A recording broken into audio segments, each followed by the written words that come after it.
computer is an incredibly powerful means of creative expression. But for the most part, that expression is confined to the screens of our laptops and mobile phones. And I'd like to tell you a story about bringing this power of the computer to move things around and interact with us off of the screen and into the physical world in which we live. A few years ago, I got a call from a luxury fashion store called Barney's New York.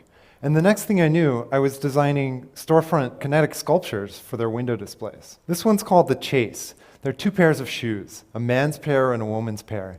And they play out this slow, tense chase around the window, in which the man scoots up behind the woman and gets in her personal space, and then she moves away. Each of the shoes has magnets in it, and they're magnets underneath the table that move the shoes around. My friend Andy Cavatorta was building a robotic harp for Bjork's Biophilia tour, and I wound up building the electronics and motion control software to make the harps move and play music.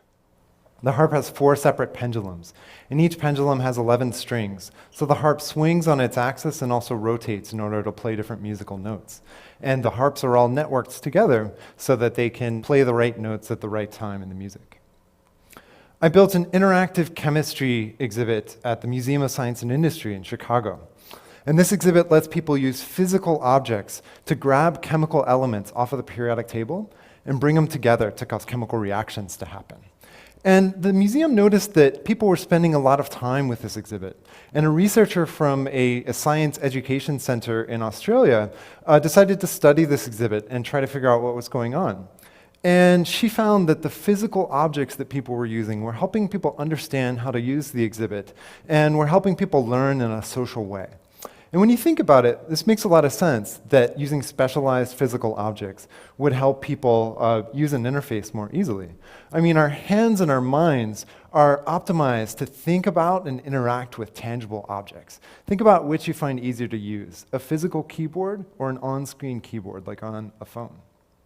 But the thing that struck me about all of these different projects is that they really had to be built from scratch, down to the level of the electronics and the printed circuit boards and all the mechanisms, all the way up to the software.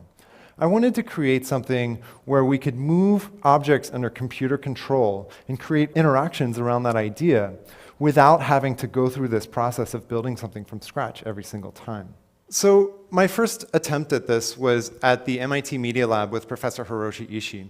And we built this array of 512 different electromagnets. And together, they were able to move objects around on top of their surface. But the problem with this was that these magnets cost over $10,000. Although each one was pretty small, altogether, they weighed so much that the table that they were on started to sag. So I wanted to build something where you could have this kind of interaction on any tabletop surface. So to explore this idea, I built an army of small robots. And each of these robots has what are called omni wheels. They're these special wheels that can move equally easily in all directions. And when you couple these robots with a video projector, you have these physical tools for interacting with digital information. So here's an example of what I mean.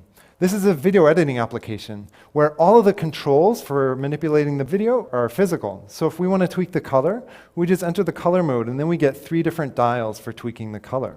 Or if we want to adjust the audio, then we get 2 different dials for that. These physical objects, so here the left and right channels stay in sync, but if we want to, we can override that by grabbing both of them at the same time. So the idea is that we get the speed and efficiency benefits of using these physical dials together with the flexibility and versatility of a system that's designed in software. And this is a mapping application for disaster response. So you have these physical objects that represent police, fire, and rescue, and a dispatcher can grab them and place them on the map to tell those units where to go. And then the position of the units on the map gets synced up with the position of those units in the real world. And this is a video chat application. It's amazing how much emotion you can convey with just a few simple movements of a physical object. With this interface, we open up a huge array of possibilities in between traditional board games and arcade games, where the physical possibilities of interaction make so many different styles of play possible. But one of the areas that I'm most excited about using this platform for is applying it to problems that are difficult for computers or people to solve alone. One example of those is protein folding. So here we have an interface where we have physical handles onto a protein, and we can grab those handles and try to move the protein and try to fold it in different ways. And if we move it in a way that doesn't really make sense with the underlying molecular simulation, we get this physical feedback where we can actually feel these physical handles pulling back against us. So feeling what's going on inside a molecular simulation is a whole different level of interaction. So we're just beginning to explore what's possible when we use software to control the movement of objects in our environment. Maybe this is the computer of the future. There's no touchscreen. There's no technology visible at all.